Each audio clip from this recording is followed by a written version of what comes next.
Tiffany, is that your TV? All right, welcome to another episode of Up Next. It's your girl Kiana. I'm super excited. It's been a long week and a long weekend, and it feels like it never ends. But we're here, and I have none other than the Lewis household. Like I have the husband and I have the wife, and it's quite an honor, I must say. And Well, I'm really excited to have you both. well, Thank the honor is to be talking to Kiana on Up Next. This is an honor for us. Look, Yes, yes. it should be the other way around. Like maybe I should have put on a better shirt. Tiffany, you outdid me. I should have maybe, put a little something on. I got my little jacket, little t-shirt, little hat.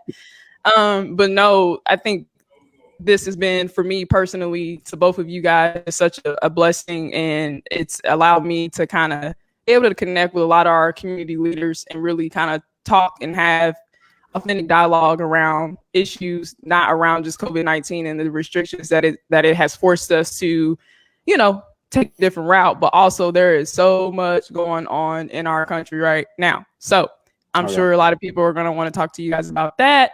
But before we dive into all of that and just take a deep breath, right? Like woosah, like that's what I had to do today. And how's life between you guys? You're married, you have the family, things are still happening. Just talk about you guys for a second before we go into the community stuff. You want to Well, start? yeah, I would say life is good. I always tell people it's good to be seen and not viewed. So that's always a blessing, right? But that's a lot going on, as you said. And, we have Mhm. 6 kids together, 4 in the house with us. And so obviously with COVID-19, this pandemic, that has taken a toll on our family as it has taken a toll on other families across the country. And then we're dealing with this corruption. I like to say we're fighting Corona and corruption. We're fighting a pandemic and police. So Yeah. it's a lot on us, but we're hanging in there. We're hanging in there. Been listening to the great philosopher Kendrick Lamar to keep me going. We're gonna be all right. Mhm. We're gonna be all right. Yeah. What about you, Miss Lewis? Mrs. Lewis, excuse me.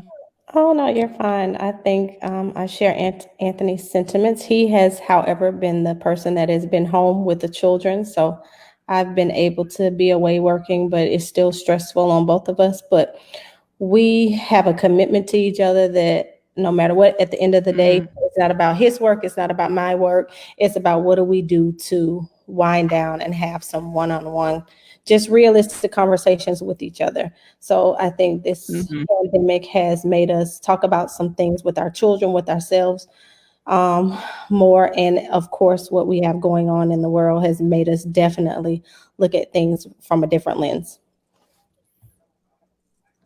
For sure. Right now, people are forced to be at home more than ever. Normally, there's a gap, right? Like you go to work, you're at work, kids are at school, extracurricular activities are popping. Ain't none of that happening, and so a lot of people are just kind of, with their kids. Which on the bright side of things, I think is cool because I mean, when's the last time we probably have spent this much time in our house? And really like use the couch that we paid for, and those good pillows and those Netflix subscriptions. So, it's pretty good. Like, what are some of those conversations you mentioned, Tiffany, that you guys have been having with the kids and Dr. Lewis? Well, for me, for my daughters, we had our, we've talked to you a couple times, but we've had our 2 eldest daughters in town visiting. One just left on Monday, one leaves next Monday.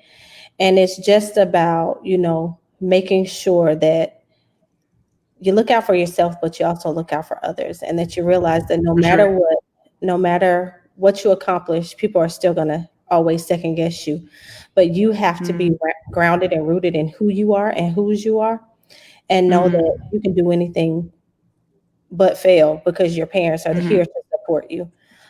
With our sons, I was telling somebody the other day, my 7-year-old has no clue. He knows no color. If you asked him right now, Braxton, what color are you? He will tell you I'm white. Yeah. So, and he's the brightest person in the house. So he, the kids all look at him like, man, what's up? But he doesn't know. So he's been around some language that we possibly would not want him to be exposed to.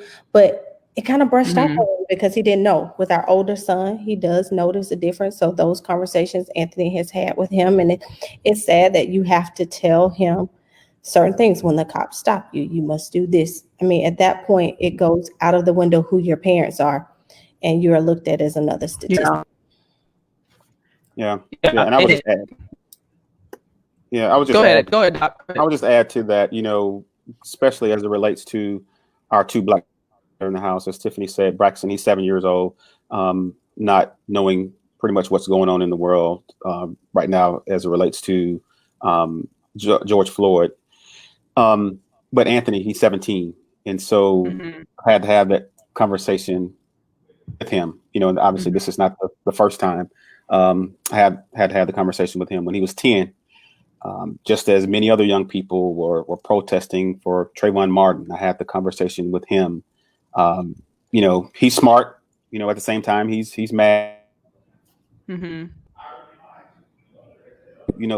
Other black males are, tired of being lied to, 8 years, he was 10. And so here we have 8 years of witnessing Black death, and so those conversations with him, I think this one has really hit him hard because he's truly his dad's child in every sense of the word. And, previous conversations with him were, he would always have something to say. I would say this if the police, and I said, no, son, you don't say anything. You don't say anything. And so I really think this one has gotten his attention.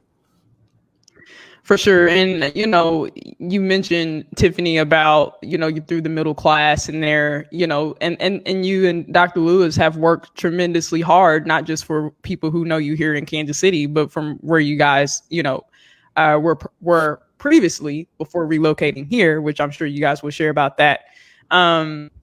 It's sad that you guys, as Black parents who, really work and raise your kids the right way, and still yet you have to have the same conversation across the board no matter what. And I think, to your point, Dr. Lewis, that it's woken a lot of people up. I was just telling you before we came on, I underestimated how much the situation has impacted me this week. It hit me all on Saturday, and I'm just like, I was just over it. And so, it's I think, to sum it up best, we've all heard it, we've all talked about it, we've shared it with our family and our friends in our circles. It's like, we're tired.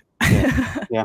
Literally and physically, like, we're just tired. And so emotionally as well. But that's good. I know you guys have also before we move on with the kids, you had a graduate. Am I right? Yes. Jasmine, our oldest, finished Troy University in Alabama with her bachelor's degree. And so right now she's looking for work. Yeah, exactly. Let's get a job. One down, 5 to go. Yeah. Like, one down, got the sub down. It's time to get the 5 starters out. Get out of my pocket. Ready. Get out of my pocket. Yeah. They'll be gone before you know it. No, that's great. And with you guys, I know you guys are first and foremost, you're proud to be parents, but you guys are your husband and wife. And so how has this time together been, seeing each other? I was talking last week to another couple, Michelle and Brian, and he was like, man, I'm learning stuff about it that I didn't know and I thought I knew. And I think that's cool too, and how it relates to COVID-19 and how we're able to kind of share these different times together. What I'm learning about Anthony is that I don't want him to be my kid's teacher next year, because they have a different style of curriculum. Yeah. Even if I post it on the refrigerator, even if I send him a text, he forgets something.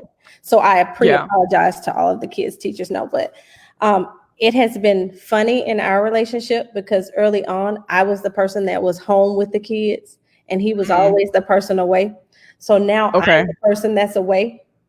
Okay. He's the person that's home. So I'm coming home like, what's for dinner? He's like, I don't know. What'd you bring? And I'm like, hey, that's not how this works. I had dinner when you Yeah. came home. One time, What'd you right? I say? did one time. Breakfast? No, that was dinner. Oh yeah, you did cook dinner one time. Yeah. Yes. Yeah. Let's give him his snaps. Yeah, you gotta give him his snaps. Yeah. Right. Hey, That's hard for that good. dinner. That's good. We're gonna talk about his other assets besides the kitchen, but Thank you. that's really good. I'm proud of both of y'all. And thanks again for those who are tuning in to Up Next. My name is Kiana Sinks, and I'm super excited to have Dr. Luz and Tiffany with me this evening. Thank you. If you have any questions, comments, feel free to drop them below. Share the broadcast, and I'm super excited to have them this evening. And my first question to you guys, you both play a critical role in the community. For Lawrence, Tiffany, you're the chief operation officers for Heartland Community Health Center, and then Dr. Lewis, you're the superintendent for the school district.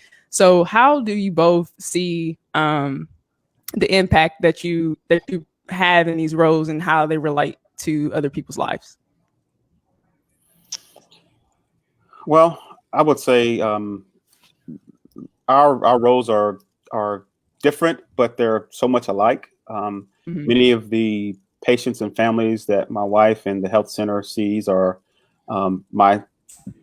their families, and so when we serve this community, we're serving them from an academic standpoint, obviously from a health standpoint, and most of the time, and when talking to friends of ours, they don't want to talk about work when they come home. We sometimes have that time where we just totally disconnect from work, but there are also times we're always wanting to do more. And so we're having those conversations with each other, about leadership. We're having those conversations about how can we do more, to serve this community and to serve our stakeholders. And so I would say it's our conversations are fun. Obviously we go to work during the day, and now I'm back at the office now, part-time, but we're able to come home and have those conversations about our industries and how we can, obviously be stewards of this community. Yeah, that's perfect. What about you, Tiff? For me, I worked away for so long, and then coming into one of the things about transitioning to Lawrence, I wanted to be able to not only work beside Anthony while he was working with the kids, but to be able to influence the healthcare sector and, get in and help the population that people really give up on. In our facility, in our organization, we see all patients, but the patients, some have insurance, a lot of them don't. And a lot of those patients that are uninsured or underinsured have been kicked around or passed over by other provider offices. And so by the time they come to us, I like being there to be the person to greet them. I like being in a safety net or an organization that gives them what they need to be successful as far as integrated care, whether it's behavioral health, whether it's medical care, whether it's dental care, and we encompass all of that. So Anthony likes to say he taught me to be a leader, or he'll always say, "Where'd you learn that from?" And I'm like, it's two different sectors. So we push each other a lot to not perpetuate status quo and to walk it like we talk it, and to make sure that we are fighting. When we say we're fighting for everyone, we're making sure that there's equity and diversity and inclusion at every level. So I think we work hand in hand with that. Anthony knows I'm not a spotlight person, so I tell him two-man, and I tell my boss that all the time. I'm her two-man. I'm not a person that just has to be out there. I'll be there to support you along the way. So I give him his support, and I try to support my staff.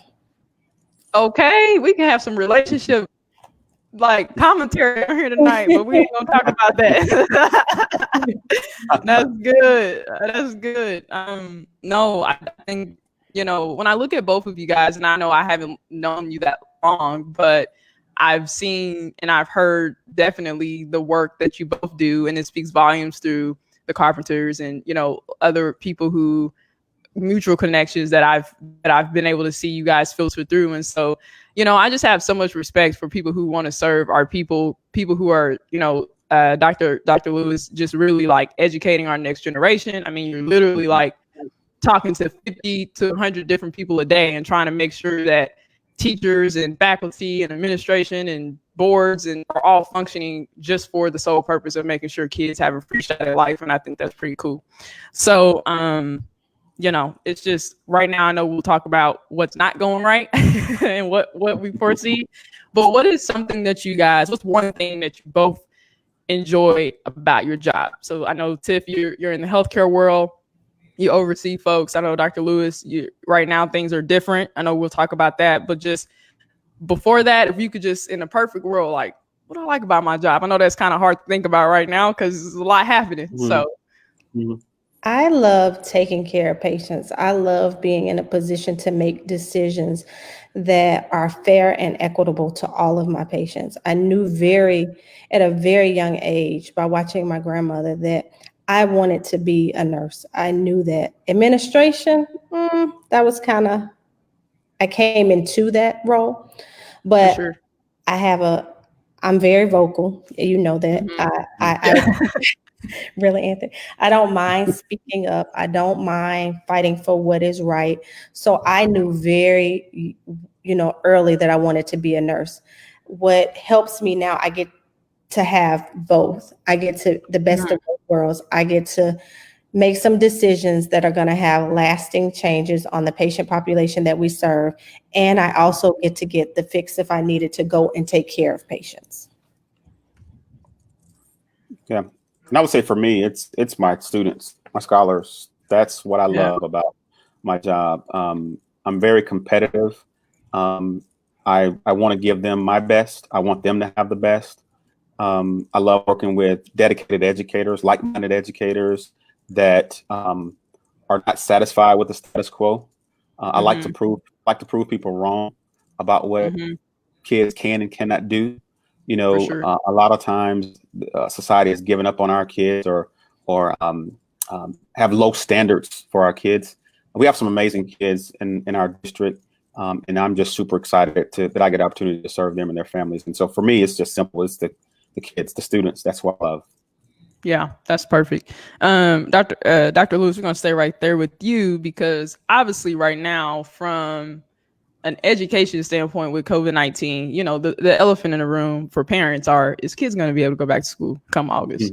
And so if you are in any type of game changing position as it relates to education right now and the future of trying to figure out the new normal for kids to gear up on any level, it's difficult, right? And so from your position, your leadership, the things that you guys are already doing, and Lawrence, I know you've been on the front lines, you know, in terms of making this pivot, right?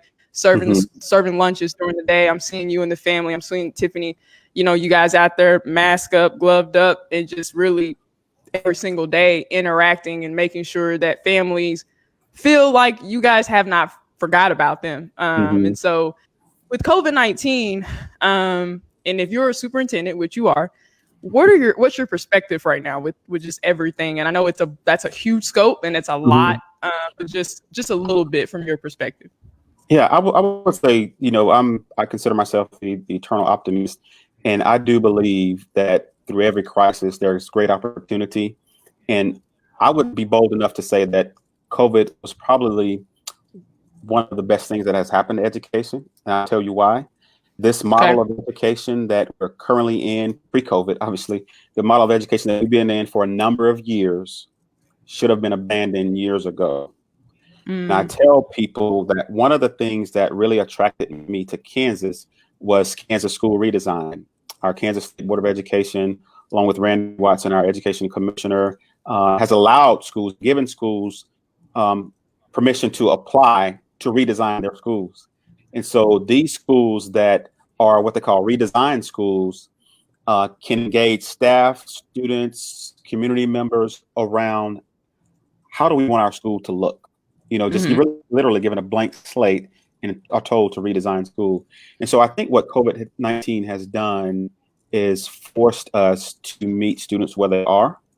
Now, don't get me wrong, a laptop, an iPad will not replace an effective educator. For sure. But what it has done is allowed educators to meet students' needs individually. What it has allowed is students to, I always like to say, I want our students to be the CEOs of their own learning.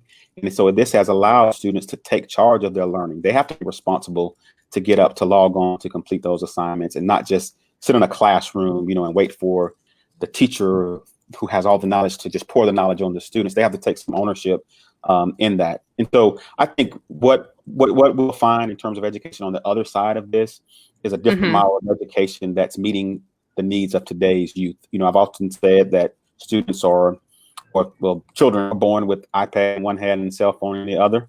And so with this technology that they are now being forced to use, this is how they learn. We've all heard the adage, if our students are not learning the way we teach, then we must teach the way they learn. And they learn this way.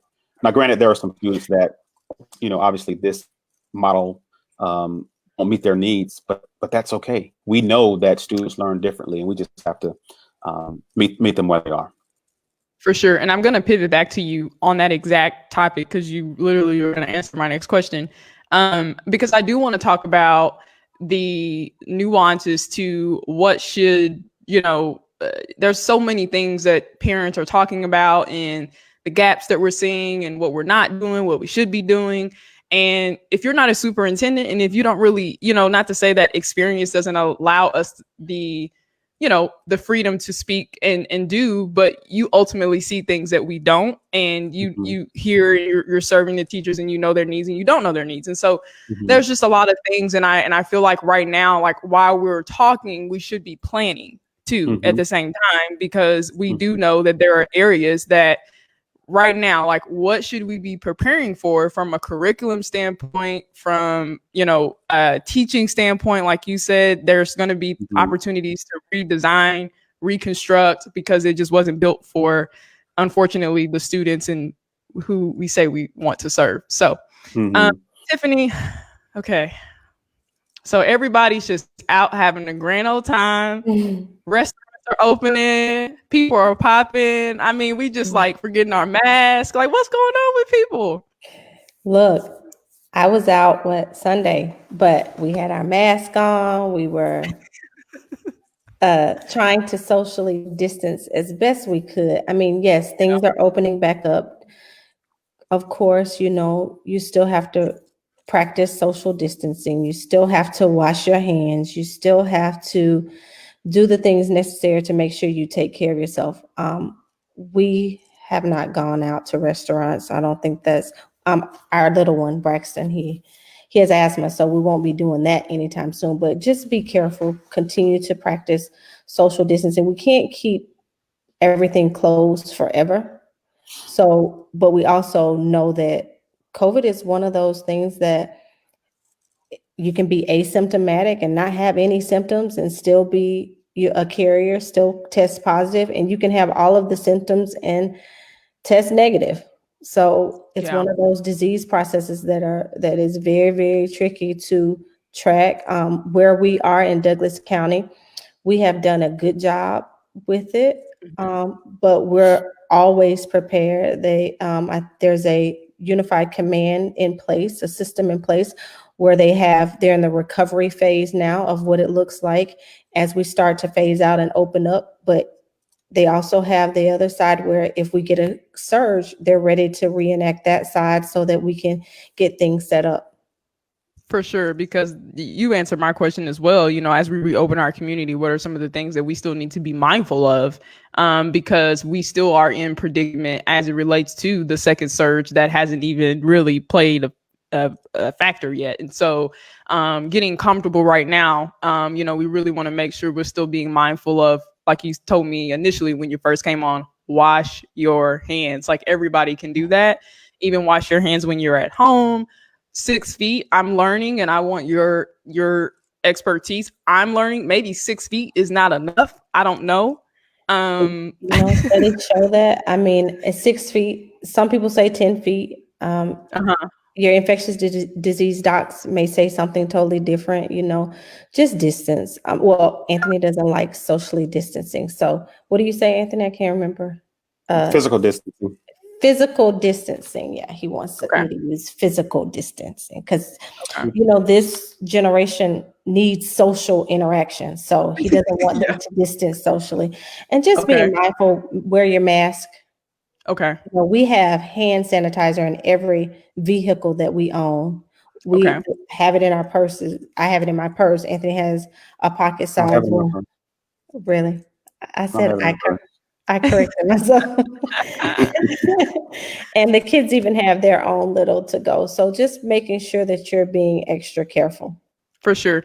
As it relates to any data, Tiffany, that we should know about, and particularly that you're sharing amongst your colleagues as you go there every single day, and as you guys are kind of reviewing different, measures that are taking place. I mean, like, yeah, I know, masks, gloves, and all of those things, and we're seeing more COVID-19 testing centers being set up for people to take advantage of the resources that are there, so they can test and see. I guess as people start reopening for like churches, people are going back to work, and it's aggressive, because we went from this really like hard stop of nothing, and now we're returning, which I get. At some point, you got to test the waters. It's just a matter of how we're doing it.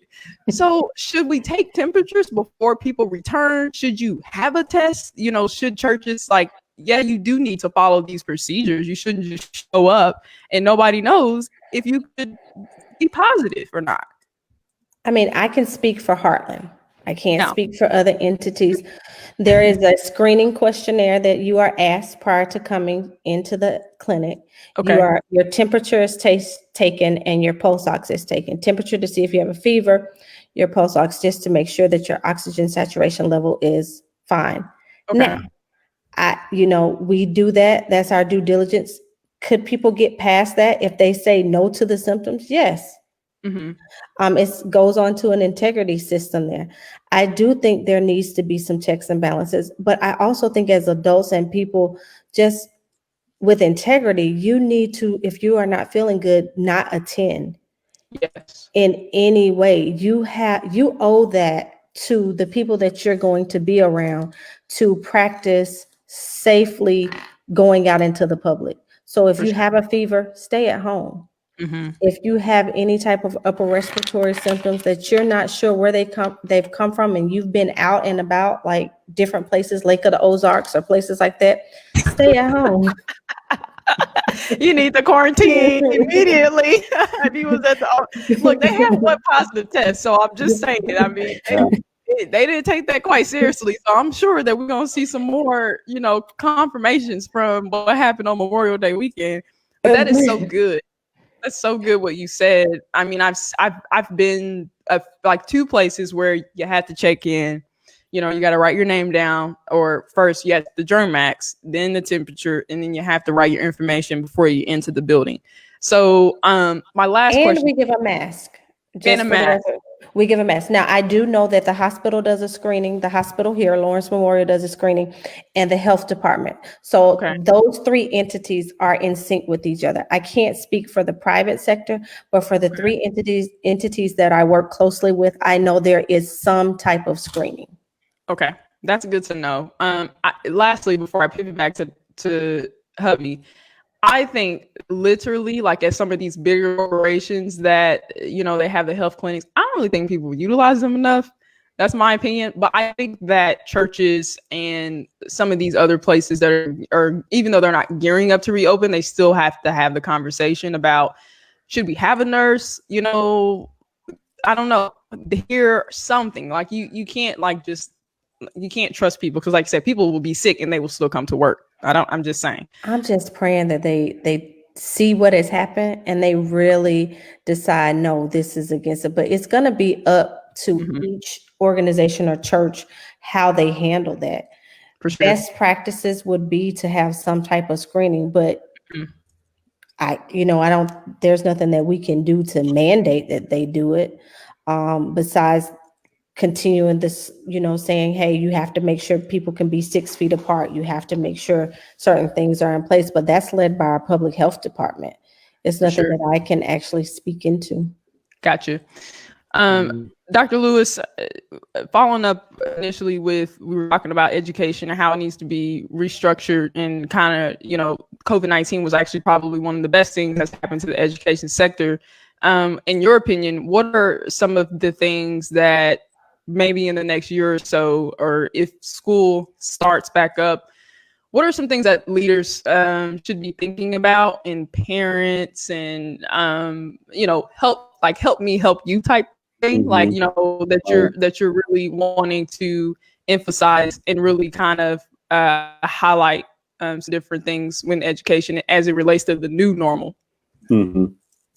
Well, first and foremost, it's going to be the health and safety of our students and staff.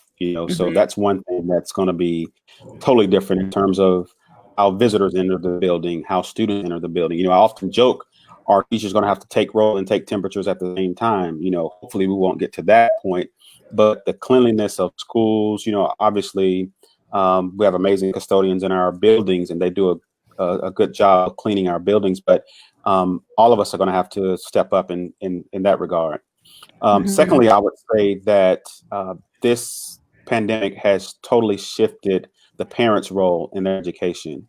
We surveyed our parents at midpoint of our continuous learning plan, and some of the comments from parents was, I really see where my child is now academically. I know what the struggles are as it relates to reading or math. Obviously, some of our parents still need some support, as I do.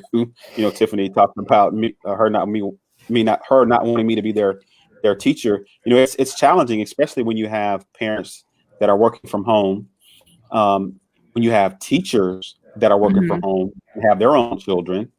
When you have a superintendent working from home and has his own children. And so I think this really has shifted the parents' role in terms of really, not to say that parents were totally disconnected from their child's education, but they were really forced to be the child's co-teacher. They were forced to really spend that extra time on math.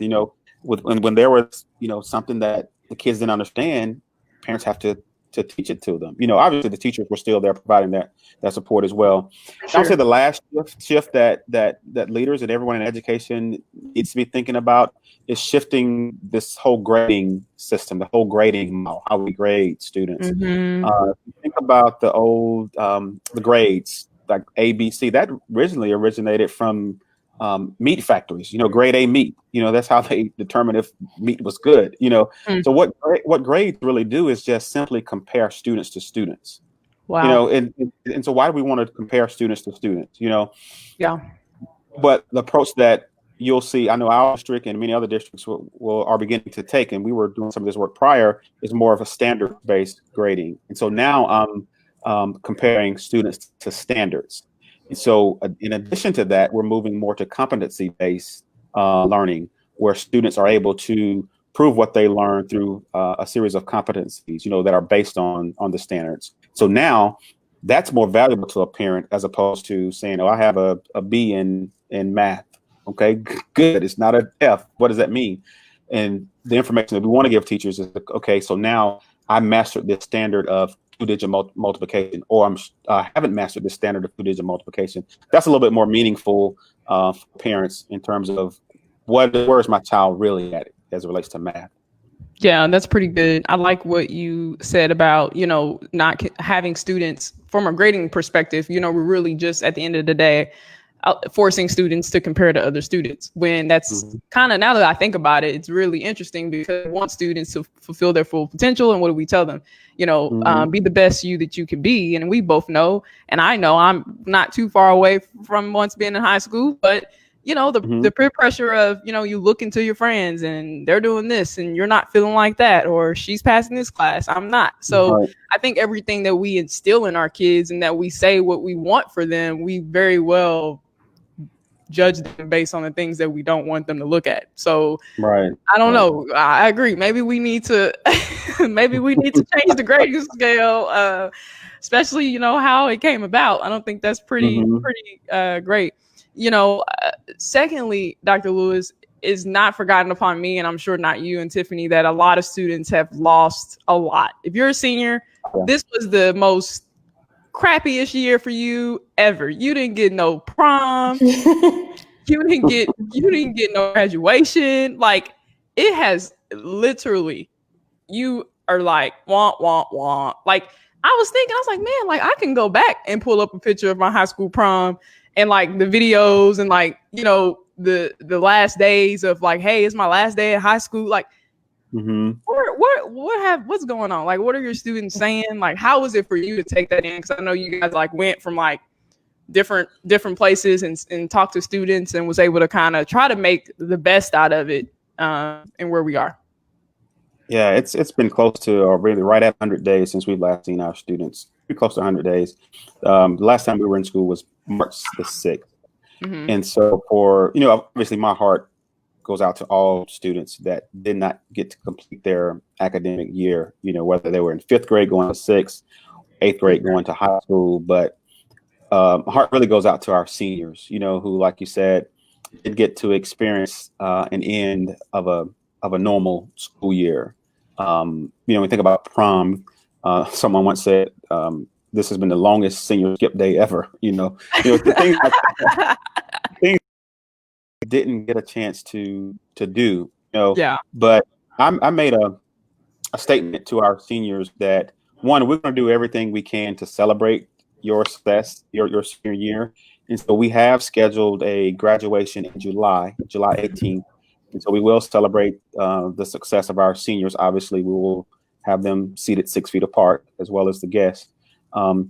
In addition, we're still, as a district, having conversations about the possibility of a prom, because we want to give them, we owe them that, obviously it will be in July, but we owe it to our seniors to do all we can to give them some sense of a normal school year. And we're also, Lawrence has done a good job of having a Facebook page where parents are able to post seniors and you can adopt seniors. So one of the things that when Anthony and I came to this district, we said, not only do we have 6 children, 4 which attend the schools here, but we also have 12,000 additional students. So we adopted a senior. We purposely adopted a senior, not from the school that our children attend, but from Lawrence High School. And we were able to go and deliver his basket to him, and it was a surprise to him. So I don't know, the reaction on his face was priceless. I don't know if he was more nervous because it was Dr. Lewis behind, because I when I reached out under me. So I don't know if mom knew it was that I was married to Anthony. So when we show up at the house, he mouthed, Dr. Lewis. And so he was able to get his basket. But, I was able to talk with mom, find out some of the things that he liked, some of the things that he needed for school. And we were able to put it in a basket and deliver it to him. So for things like that, I think the seniors are enjoying. I think a lot of them are feeling the love because they have gotten the short end of the stick this time around. For sure. Dr. Anthony, is it true that I've seen this quote around Facebook, and it talked about how students don't remember really what you say, they remember what you do? Oh yeah, most definitely. And that's been our mantra in Lawrence Public Schools, is making those connections, those adult connections. To your point, they won't remember what you possibly taught them, but they'll remember how you made them feel. They'll remember what you said to them, but they'll also remember what you didn't say to them. And so when it comes to those opportunities where you should have said something to a student, and they'll remember that as well. And so that's actually backed by research from John Hattie that talks about the power of student connections and adult student relationships. In education, we often say students don't care how much you know until they know how much you care. For sure. When we think about relationships, that has a huge impact on students learning, because if you think about your time in school, if you remember the most challenging student in your class, if somebody else tried to disrespect the teacher that he had a connection with, he or she's going to take up for that teacher, right? That's true. But as a student, I may disrespect the teacher. Nobody else can do it, right? Yeah. And it's difficult. Teachers often say, and this is the biggest I heard in education, they don't have to like me, but they have to respect me. I don't know a teacher that I like and don't respect, or a teacher I respect and don't like. They have to like you. It's difficult for for students to learn from teachers that they don't like. Yeah, we have a few comments here. As an educator, we need to set the bar high for our students. They would do everything in their power to reach that bar if they know we believe in them. Absolutely. Yeah, for sure. Mm-hmm. Yes. Stay at home if you don't feel well. This is really good, and we're about to switch gears. And just want to thank everybody for tuning in tonight, talking to Tiffany and Dr. Anthony. And thank you guys so much for doing this, because I know that you got other things you could be doing. You could be watching Netflix and watching the news, or doing some other things. Late night. I don't know. We're honored to come and spend some time with you. We read a lot to challenge each other. We cook around here a lot, bake around here a lot. We have cook-offs, and I usually win. So, dang. Okay, that's a whole nother live for another day. We might have to set it up and just figure it out. I saw y'all cooking this weekend. I was like, man, that cornbread looked mighty fire. Did you say y'all or me? Oh, you don't correct the host. Okay. Don't correct the host. See, look. It comes from the Lewis household, so I don't know who cooked it. I'm just like, look, all I know is where the food's at. That's all I'm saying. But it was mighty. It was mighty good. But switching gears here, there's a lot, racially that is happening in our community right now, and there has been so many outpours of just messages and comment, emails, phone calls. I'm sure that you both have received individually and together. So when we talk about, first and foremost, George Floyd, and then we'll talk about Amy Cooper and how that relates to the workforce and some other things. What are you guys' just initial thoughts? I know what you guys' thoughts are, but I want to give you the opportunity to speak to just how you feel about it. And this has been happening for a long time. As Dr. Anthony, you said you just sat your 17-year-old son down and gave him the talk, which we all know. Mm-hmm. If you Black, you know what the talk is. So what are your initial reactions to that? You want to go first, Anthony, or you want me to go first? You can go. Yeah, I might need to go so you can clean it up at the end. So let me say this. And I'm going to try to be as politically correct. No, I'm not. I'm going to say it. To see what is happening in 2020, to know what my grandmother and my grandfather and my parents have had to see, it's sad. Mm-hmm. It's sad that we're still having some of the same conversations, that we're still divided. Yeah. It's sad to see, but the only thing that I can think of is you have to vote. If the leaders that you have in place now are not giving you the change that you desire, you must make your voice heard by voting. I have said this. I do not condone riots, but I don't condemn them either. Yeah. That's not the way I would protest, but to say that I don't understand how African Americans feel or people of a minority race feel, I would be lying to you. For sure. This country was built on oppression. And for me, Sunday, when my daughter said, "Mom, I want to go and march," for me and Anthony, that was like, okay, we're going to take her, because it is a shame that in 2020, she is still going to be looked at differently from someone who has the same degree that is of a different race and ethnicity. And for those people that aren't standing up, shame on you. If it makes you uncomfortable, shame on you. Educate yourself. We are willing to talk. Anthony and I had even said that we would have a book study on white fragility, whatever we can do. But it starts in your boardrooms. It starts in your administration. You have to have diverse and inclusive boardrooms, managerial teams.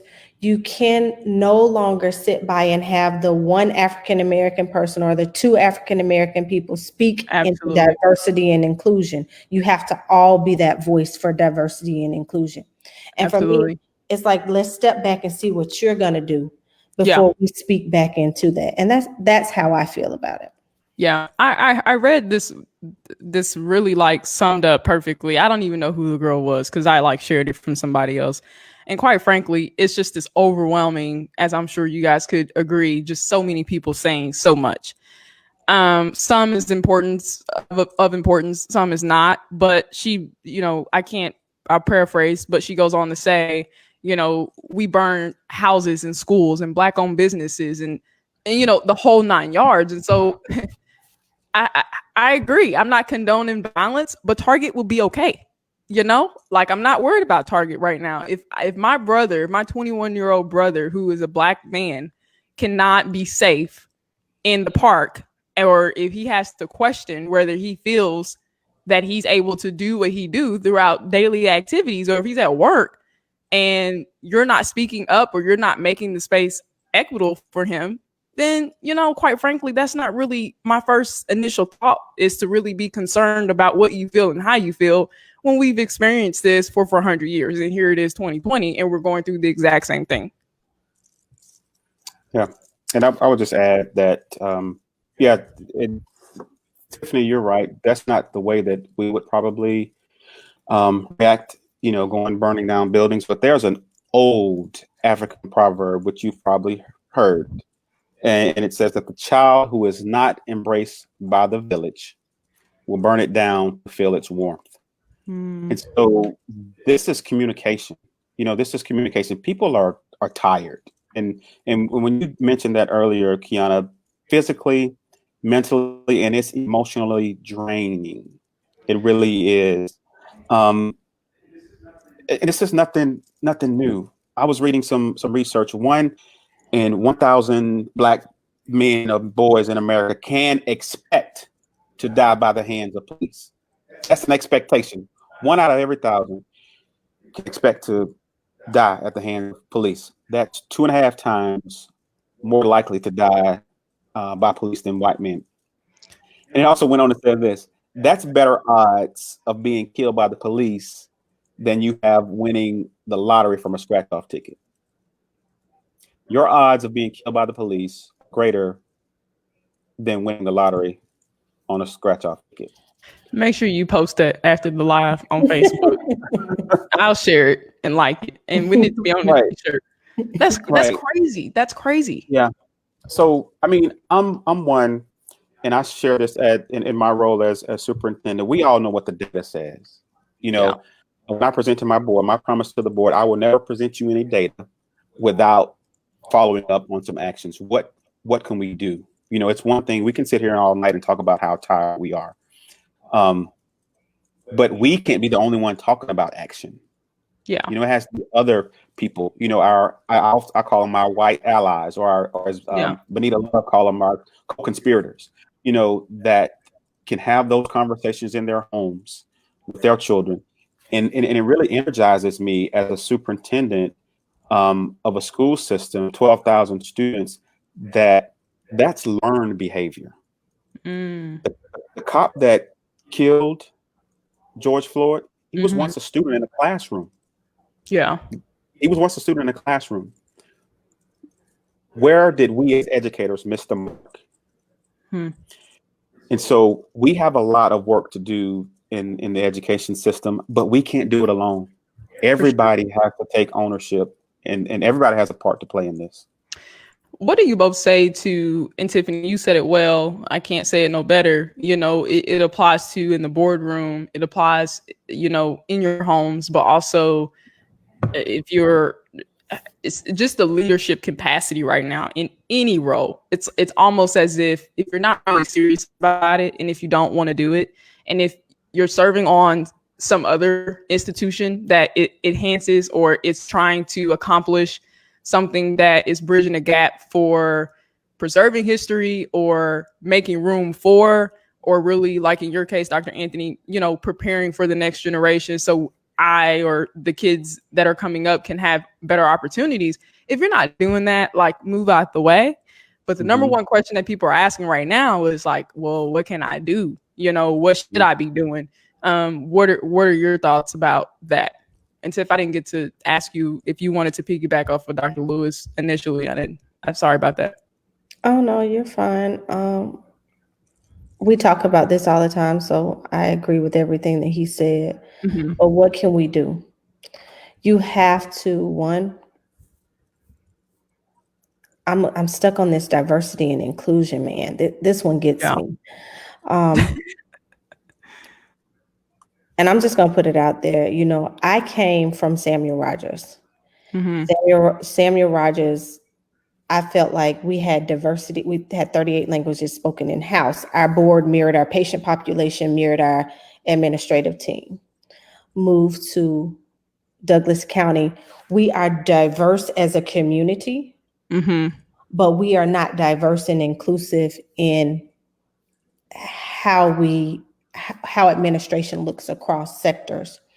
So having those courageous conversations. I remember first moving here, and there was a breast cancer event, and I was the lone voice, stood up and said, where are the providers of color? Where are the providers because some patients want a provider that looks like them. So being intentional with retaining and recruitment of providers of color, nurses of color, medical assistants of color, just bringing that into our healthcare system in general, and show us that diversity and inclusion matters to you no matter what. I serve on the board of Family Promise. I feel like they show what diversity and inclusion looks like. So calling it out, looking at your mayors, looking at your city officials, and when you see things and their silence should tell you something. So when you're going to town halls or when you're going to public forums, asking the questions that are related to topics that you care about. I think in Lawrence, is it an east side, west side divide of life expectancy? What are you trying to do as a healthcare system to alleviate that gap? Heartland can't do it by itself. LMH can't do it by itself. The health department can't do it by itself. What can we do as a group to alleviate that? And we've started having those conversations, but it has to be more than the people or the participants of color that bring it to your attention that it needs to be addressed. You have to use your voice to speak up. Yeah. To put the resources that and make sure you give the money to the people who are actually doing the work, because I think so oftentimes and I'm new to this, but what I see even amongst executive leadership is we'll take the same money that we could probably give to Dr. Lewis, who has proven consistency and proven outcomes and successful, and has the community behind, whatever initiatives or whatever is happening in the school district. But we'll rather not give you the leverage and the opportunity to serve the community in which you genuinely, truly care about, but we'll keep it and we'll do it over here. And then it really doesn't even reach the people that it needs to reach, because y'all aren't even surrounded in a diverse community as in which you say you want to serve. And so how do we get to that point? Because that's when you're really serious, when you put in your money where you say your resources are wanting to be allocated to. Or as Missouri say, I have this much to show me. It's like in Missouri, the show me state. Show me that this matters to you just as much as it matters to me, and then I'll step forward. Yeah. It's you've seen all these posts on social media about silence, and I often tell our principals everything rises and falls on leadership. My question has been, where is leadership? Obviously from the national level all the way down to the local level. And to add on to what Tiffany said about voting, it's not my opinion. It's a fact. Local elections are more important than national elections. You will tend to see floods of people going to the polls to vote on national elections for presidential. While that's important and hugely important, the local elections are more important. So that's where real change can happen. We can't wait for someone in DC to help us or to save us. Mm-hmm. What I'm grappling with, Kiana, is I think I heard a pastor once say we're living in a what he describes as a schizophrenic society.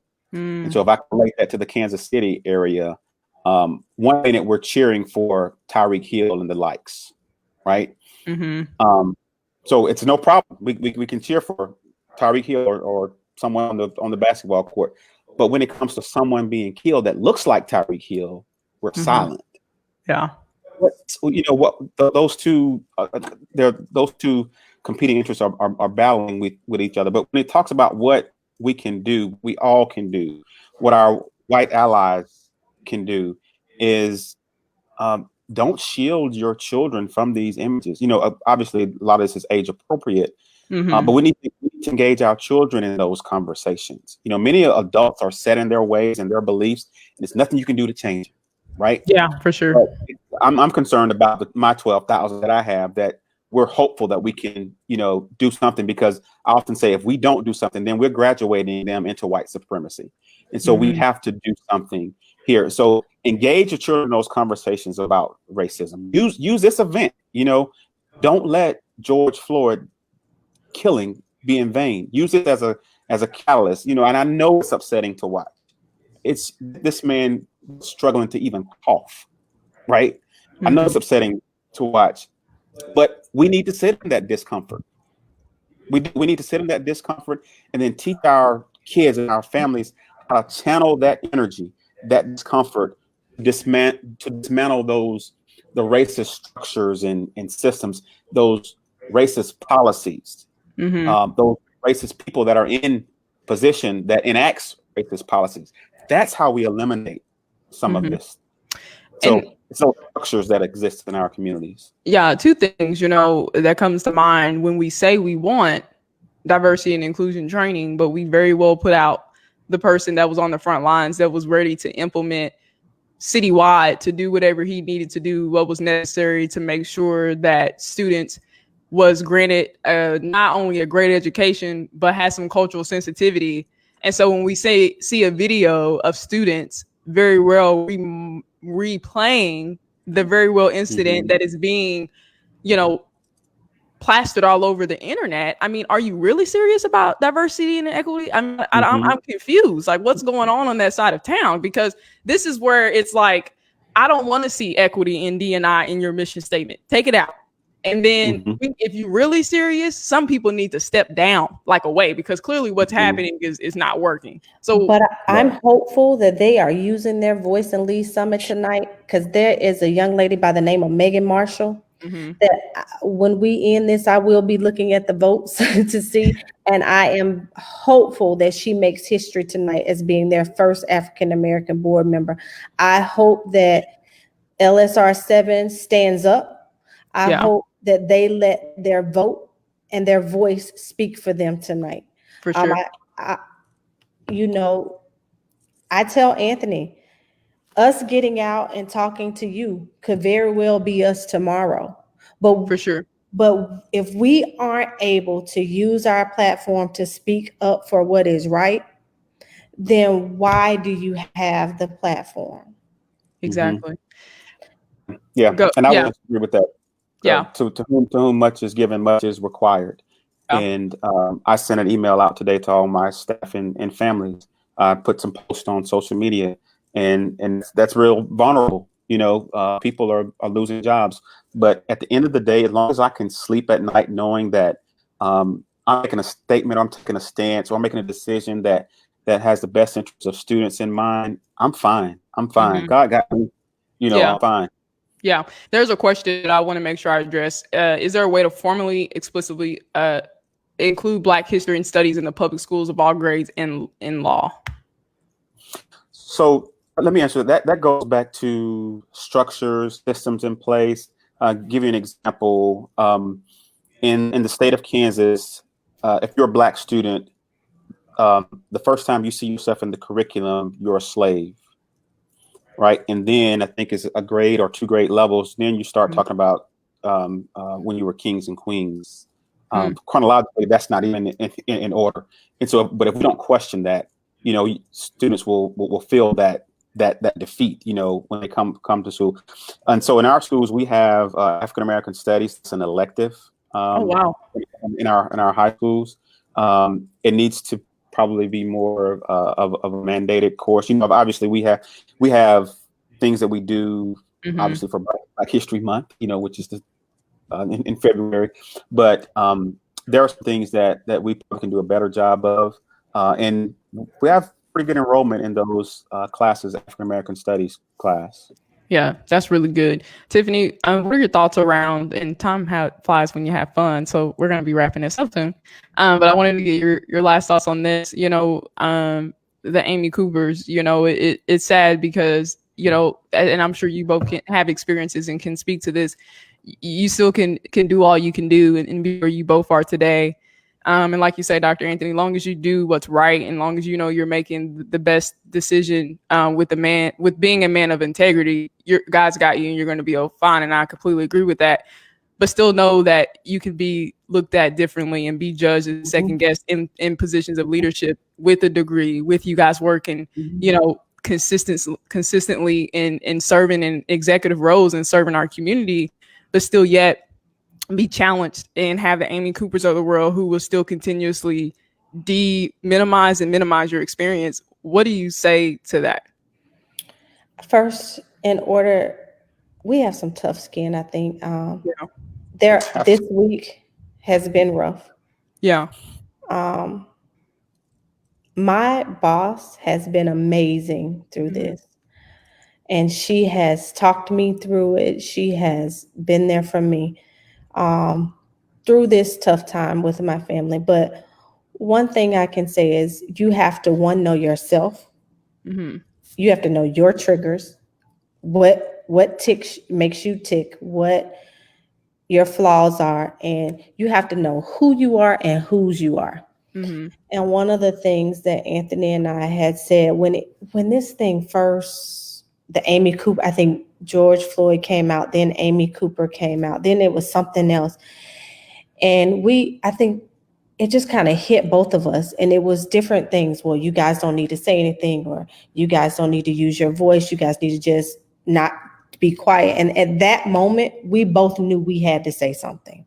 At that moment, we both made a commitment to ourselves, to our children, because our children are watching, and to the children in this school district that are watching Anthony, especially the minority children that are looking up to him like, Dr. Lewis, what are you going to say?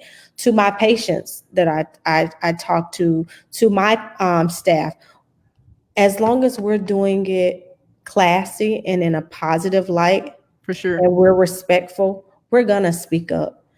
There's always going to be an Amy Cooper. There's always going to be a Derek Chauvin. Yeah. But I'm trying to do what Michelle Obama said, when they go low, you go high. For sure. It's been hard. And I would be lying to you if there weren't days that I was like, forget the platform, forget everything else. But I remember my mama. I remember my daddy. I remember my grandparents. I talked to my mother-in-law. We have a praying family that is praying behind us. And if we lose our jobs, God has us. Yeah. Our family wants us in Alabama anyway. So they just gonna have to bunker up and have all the Lewises in the same house. But we know who we are and whose we are. And that's all we can do, is be transparent, live our life with integrity, make decisions that are for the people, that are right. And we're gonna be okay. Yeah. No matter if it's an Amy Cooper, if it's a Karen, whoever it is, we're going to be okay. Yeah. And just hopefully, the good Amy's and the Karens understand the reason why the bad Karen didn't work out, and, why we need to do more work. You got to read it at this point, right? Because we don't have time to deal with like Don Lim said, I think on CNN, the two major things that are blowing us out in the Black community is COVID-19 and racism. I mean, and he wasn't lying. So we don't got time. We really don't, because we're trying to figure out, if you're a service provider, what am I doing? I'm literally like you go to work every day, Tiffany, you're like, okay, what do I got to do today? What patient I got to check on today? Okay, Braxton, what do you need to do? You need to go get dressed. Like it's all these different things. And it's like to say like, hey, you need to do X, Y, and Z. I'm going to send it to you. And I hope you actually get on Amazon and buy the book so you can read it and so you can learn something from it.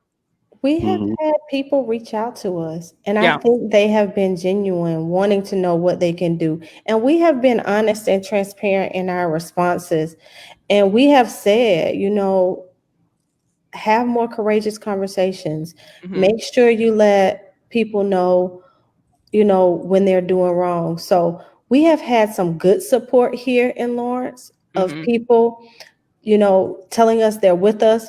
But just like Anthony said, we have had some people that have, those keyboard bullies. Yeah. That send you messages like, don't say anything. So, we're in this together. Yeah. We're going to do what we always say, we're a force. When we're together, we're good by ourselves, but we make each other better. So we're going to be fine. That's good. Doctor, any last imparting words that you guys have to give the people? We've been on here for a little over an hour. Want to be mindful of you guys' time to get you off here. Thank everybody for tuning in to Up Next tonight. We're going to pivot tomorrow. I will not be on, but you can catch me back here Thursday at 8:30. I'm going to have Dr. Rodney Smith and Dr. Carpenter, and we're going to talk about Black versus Blue men in America. So I probably need to take out 2 hours out of my time because that's definitely going to go over. But I'm really excited, and I thank you both for coming on. And I leave the floor open to you guys. Any last remaining thoughts, comments, whatever you want. It's all you. Okay, a lot of people are quoting Dr. King as it relates to the riot being the language of the unheard, but one of his other quotes, they said, "Time for productive action is now." And so, as I mentioned, yes, we need to sit in this discomfort and discuss and have conversation and dialogue. But after that, it needs to come some action from everybody, everybody. And, I'm fortunate that I work in a district that embraces equity. Are we there? No. Have we made some strides over the years? Yes. So we still have some work to do in that regard. As a matter of fact, Lee, or our one of our staff watching tonight, and we have other staff members. And it helped me that I have a board that supports me. My board president is watching tonight, Melissa Johnson. And so that helped to have a board that stands with you and stands behind you. Also, I'm standing on the shoulders of some giants that are watching tonight. Obviously, my mom, and also my pastor. Thanks, Pastor, for watching. Mom, look, we love the Lewises. We keeping them here, so we need them here in Kansas City. I haven't came to Lawrence yet. I know when COVID-19 is over, I owe a trip up there. But I hope Kansas City can keep you. But if God, sees fit, you guys need to leave at some point. He gonna make that happen for sure. I must also say with Heartland, again, my boss has been amazing. My team, our executive team has been amazing. I've had board members. My board president has reached out when I posted a Facebook Live about, how I was feeling through this. So we are lucky because we have supportive people here. Yeah, man. The love is coming in. I'm like, man, I need to have the Lewises on every day. They're like, much love. See y'all tomorrow. I'm gonna meet Mama Lewis. Okay. And I think my mom is watching too. She was watching earlier. So hi, mommy. But we have, again, if it wasn't for our praying family, they pray us through a lot of this. For sure. But we're gonna be okay. Yeah. And I think, we're fine now. Like we're right here on freaking Facebook Live listening. 30 some people are listening to us talk. I mean, earlier I was a mess, like that's just how we've been this week. Like, I'm fine now, but I'm a mess. Like I've just been struggling for the past 2 weeks, and we're okay, but we're not okay. We're literally dealing with it as we're on Facebook Live. Minute by minute. I was a mess earlier today. Minute by minute. We are very hypersensitive at this time. We are very hyper vigilant as well. Yeah. Thanks, Pastor McKinney. Oh yeah. We're hoping to do some great things. It's our Yeah. legacy work. Yeah, no. And we're hoping to watch you blow up. We're here to support Yes. you. Man, You're like, I was on her show. I was on her show. look, Way back when. yeah, man. No, the goal is for everybody that's watching this. Thank you, Pastor James Rusick. I see your comment. I had him on up next, and we talked about abundant life. He's a pastor here, Dr. Anthony, on the Missouri side, and so great man of God, doing some great things here in the Kansas City community. Appreciate you for watching this evening. So I'm really excited. You know, up next, as many people, we can't see our people. You know, so what do we have? We have technology. I was calling up all my people like, man, what's going on? What you doing? I'm like, why am I having this conversation? We're having some good conversations. We need to put these on computer screen. Yeah. But you got to ask people for their permission to put our conversations out there. So they agreed. And it's really been a blessing. Like, this has really like kept me going and kept me positive and really keeping me in a great mind space. I look forward to doing these every night. And I hope that people are watching, who are watching every day, every week, they get something out of it. But when COVID-19 eases up, we are going to have an Up Next live event. Like, can you imagine this set, like being live? Like, you see other people that's been on the show. It'll be dope. And I know we have some other family on, so we just want to say thank you for tuning in. I know some of our family has streamed it. We appreciate our village because our village rocks. We have, that's our brother and sister-in-law. Hey guys, I told you, you come for you gotta come deep. They came in deep tonight. Look, I'm like, I don't want to. Maybe Alabama needs to come to Kansas City. They may tear some stuff up. Now you get to messing with the Lewises. Now you don't know they'll get on a bus. They'll rent a mega bus. I'm staying back. Thank you guys so much. I really truly mean that.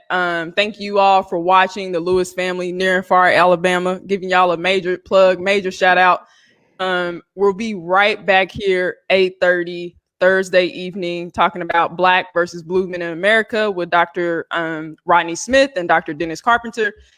Two men in the Kansas City community. They're doing some fire stuff. And so, you know, right now, the time and the matter calls to have the conversation. So we're going to talk about it. So, Kiana, I just want to thank you for this platform too, and for what you're doing around these topics. And so thank you for for giving us this platform. If I could just leave one question. Yeah, you can. Yeah. People is I saw a young man at a rally here in Lawrence at our Lawrence March. He had a sign, and the sign just said, "Am I going to be next?" And he was a Black boy, probably maybe 8 years old. Am I going to be next? And so, what I want people to think about is, what's your answer to that question? To that little boy that was holding the sign, "Am I going to be next?" And my second part of that question is, what are you going to do to ensure that he's not next? So I'll leave with that. You heard it here on Up Next. We out here. Peace out. Bye. Bye.